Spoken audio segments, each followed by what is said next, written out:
Hello and welcome to my toadstool. Today I'm going to be showing you guys how to make wax seals. If you've ever been interested in making wax seals to seal your envelopes or just to make for crafts, there's a couple of items that you're going to need. You're going to need a stamper.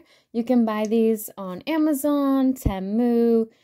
I just get them from my local Michael's store.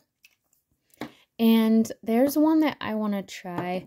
So we're going to be using a new one that I just got with this really beautiful flower. So I'm going to open that up. This is the one that I'm going to be doing the tutorial with. If I can open it. Alright, so this one is so pretty. I'm super excited to try this out. I don't know why it's so secure in here. The other ones didn't come with these little bags on the heads. But what's cool about them is you can take them off. And some places will sell a handle, and then you can individually buy the little stampers themselves. You can have a collection. I bought mine where they all came with handles. I just feel like it's a little bit easier because I did get a set with like alphabet, and the actual stampers didn't even fit on the handle that it came with, so it was really disappointing me. But with these, you have a lot of variety online. You can get a lot of really pretty designs. And let me see. I've got these little wax pellets. These are what I'm going to use today. I have some broken up pieces of wax seals that didn't come out the best. I just remelt them. So there's really no waste when it comes to making these, which is really nice. And you do have an option to use these sticks instead. They're like candlesticks. But sealing wax is not the same as candle wax. You definitely don't want to use a regular candle for this. I'm not really sure like the difference in the ingredients, but this is a lot thicker and it dries quicker. I did try to use candle wax once just to see what the difference was, and you really didn't get a like clear image of the stamp. So I'm thinking that this is just thicker and it doesn't break as easily. So like candle wax, you can kind of like scrape it off. This doesn't really scrape off. It turns almost into like a plastic filling material. So the next thing that I like to use is a little dish with some water in it, and I just put enough water to cover like just the top of the wax seal. And the reason that you want to use water is because if you press this into the wax without water, it can stick to your seal, and we don't want that to happen because it'll mess up the design. You're also going to need a tea light candle. You can use any tea light candle, and a lighter, obviously. I really like this lighter. It says, "Enjoy the little things." And you're going to need a spoon. So this is a special spoon that you can get fairly inexpensively from Amazon, like I said, or like a cheap craft store. And I would highly recommend getting one of these instead of just using a regular spoon, because the regular spoons can get pretty hot, and these have wooden handles, so you're not going to burn your hands. You don't want to touch the sealing wax. It gets extremely hot and it hurts pretty bad. So I'm going to show you guys how to make just loose seals, and you can do lots of different things with these. You can like put sticky tape on the back, double-sided tape, and put them in your journals, or make cute little cards with them or books. And the other option is to just glue them on. But I've got some example ones, and I'm going to be putting sets of these that are already pre-made in my Etsy shop. If you want to check out my Etsy shop, it's listed in the comment section below, and there's also a 10% off coupon. The first thing that we're going to do is we're going to light the candle. And I think yellow is going to look the best on camera, so we're going to pick out some yellow pellets. I'm not sure if these are actually called pellets, but that's what I call them. So we're just going to go with that. And I usually like to use about 4. If your spoon is a little bit bigger, maybe you want to do another one, because I notice like sometimes, because mine is small, if I'm pouring the wax, not all of the wax comes out and some is on the bottom. So if you do a little bit more when you're pouring it, you can get enough and not have to scrape it out of the spoon. They have special little, I'm sorry, I'm going to interrupt myself. So I'm putting this maybe like a half an inch above the flame. I'm not putting it all the way on the flame. It's not touching it. So I'm just going to talk while this is melting. But what I was saying is that there are these little like mini spatulas to scrape it out, but I don't like doing that. I usually just prefer adding a little bit extra wax than I'm going to need so that I don't have to rush, because you want to work really quickly with the wax. It dries extremely fast. It hardens up. And then let me see if I can show you an example. Okay, so this wax seal, see how there's kind of like ridges? It's because when I poured it too slow, and it like started to harden on the bottom but not on the top. So I was still able to get like this cute little butterfly, but it's just not the nicest. So it's better if you work quickly. I have a little bit of melted wax on the bottom, but I like to use a stick. This is just a end of like a regular paintbrush, but you can use like a paper clip or maybe like a toothpick. It really doesn't matter. But I like to kind of press the pellets that are on the top a little bit further down into the wax that's already melted, just to kind of hurry up the process, because I'm impatient. But if you just want to like sit here and watch it melt, that's up to you. I just get like, I don't know, I like rushing through stuff, so I like to do that a little bit. You can stir it, which is what I'm probably going to do a little bit once most of the wax is melted, but there's like little tiny pieces that are still hard. But you want to be really careful with that, because if you stir too fast, you can get bubbles, and the bubbles will actually turn out in your wax seal, and we don't want that. So this can sometimes take up to a minute. If you're gonna mix colors, you can make different ones. So like there was already a little bit of a red color on the bottom. So even though I used yellow pellets, there was like kind of an orange color that started to happen once the two waxes started to melt together. You can either totally scrape out the color, or what I like to do is I'll use a similar color in I get like kind of like a swirled effect. So like this one, I think I used red and pink, and so it turned out, I don't know if you can see it on camera, but it turned out to have like these really pretty swirls, almost like those little strawberry cream candies. So it's entirely up to you if you want to do the mixed ones before you blend into the next color. This looks like it's about done, so I'm gonna blow this out and get that out of the way. I like to just use the lid of my wax seal container because it's metal, but if you're doing it on paper, then that's great too.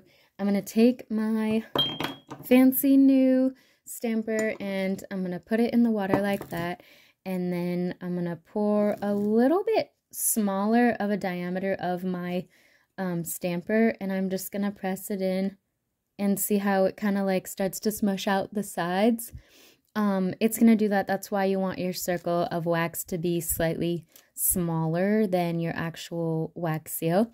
And you're not gonna want to take it off exactly right away, because you want to make sure that the image is imprinted as it's drying, and you can just slowly peel it off. And let me see how this turned out. Okay, so my pretty flower didn't turn out as well as I hoped. So what's great about this is you can just scrape it off, and since it didn't turn out very pretty, you can just break it up and remelt it. What I'm gonna do is I'm gonna relight my candle, and I'm gonna show you that it's super easy to just keep going with it. Nothing's wasted. I'm just gonna add 3 more of these little pellets because there's still quite a bit on the bottom of my spoon. You can really use any flat surface that's not gonna absorb it. So I used to have a coaster that was kind of like a granite material, I believe. It was pretty heavy, like a rock. And I would just use that, but I had originally used parchment paper, and I noticed that when you try to peel it off the parchment paper, sometimes it can rip, and I didn't really like that look.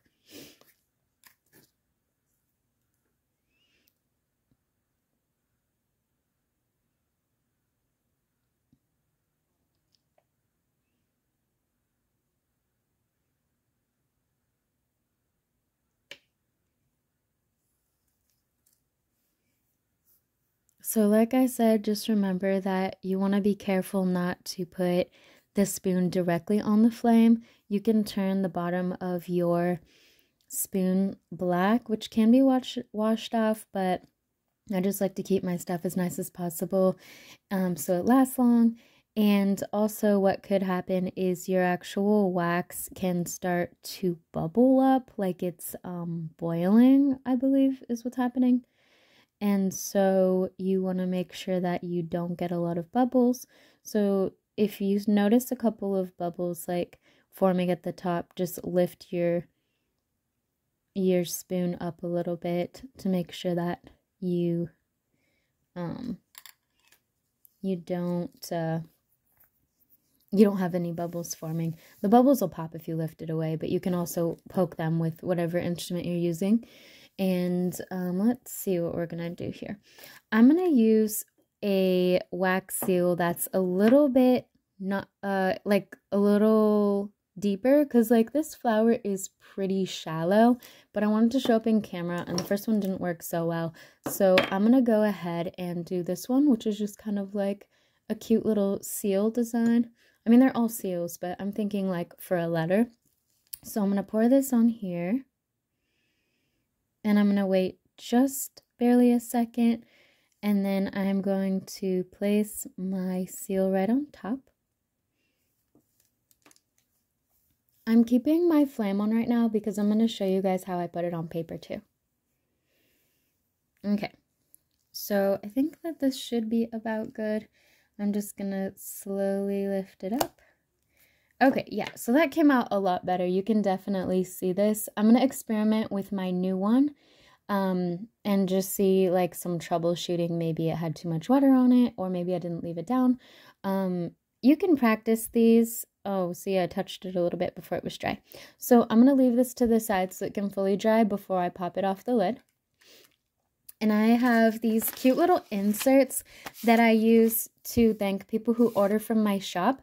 I have love it, leave a review on this one, so I'm just going to stick this on this little envelope. And then I've got a cute little sticker with my logo on it, high up on my toadstool. And this little mushroom thank you note. You can use these for like little crafts and stuff. And then I've got a sticker with a design for little bugs that like change when you move it. And I'm just going to close that up so that we can seal it closed. And let's add a couple more little pellets. I'm going to add 3 more pellets once again. And just get that to start melting. It's already got a little bit melted on the bottom. Oh, I put one of my iridescent ones in there. That's okay. It's not really going to change the color that much when you start to change from one color to the next. It's just going to make like a swirly effect. But what I like to do is when I'm changing colors, I'll just make a couple that are swirly, and I change my color based on colors that I think would go nice together. So like the red and the pink. And then like for example, the red goes into like an orangey color when I add yellow. And when I use things that are like a baby blue, where I really want the color to look super vibrant and pretty, I do like to use these iridescent ones between colors. I am going to be using the iridescent one to cover a mermaid tear bottle that I made.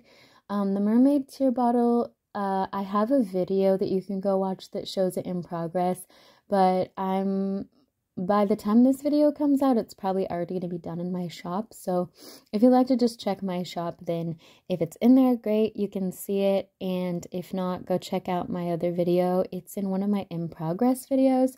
So if you go check out that playlist, you're going to see that I have a lot of projects in there that I've started and I haven't decided how I'm going to finish it, or I'm just showing it off so that you can see it before it's completely finished and put in my shop. Okay, so this looks good. I'm just going to hold the flap down and then I'm going to pour it right on the end so that it kind of covers the flap and the bottom of the envelope, so that when I seal it, it closes the envelope completely. So I'm just going to wait a couple seconds so that that can slowly start to firm up, and then I'm going to leave it just like I did on the lid. And this one you want to be a little bit more careful with, because if you're doing like a special letter for someone, you don't want to ruin it or rip the paper. So just be a little bit more mindful. I would wait to do it on paper until you've practiced doing the loose ones for a while. And once you get really good at it and you like the effect that you've created, then go on to use the paper ones. The ones on paper, I mean. So I'm going to hold down around the paper so that it doesn't lift up. And then there we go. And so someone who orders something from my shop is going to get this cute little packaged envelope inside their order. If you'd like to order something from my shop, high up on my toadstool, I've got a 10% coupon for you listed in the description box below. And if you liked this video, go check out my other videos, like and subscribe. And if you would like to support me having enough energy to be able to make more of these videos, I would really appreciate it if you click on my Ko-fi link to buy me a coffee. Thank you so much and have a sparkly day.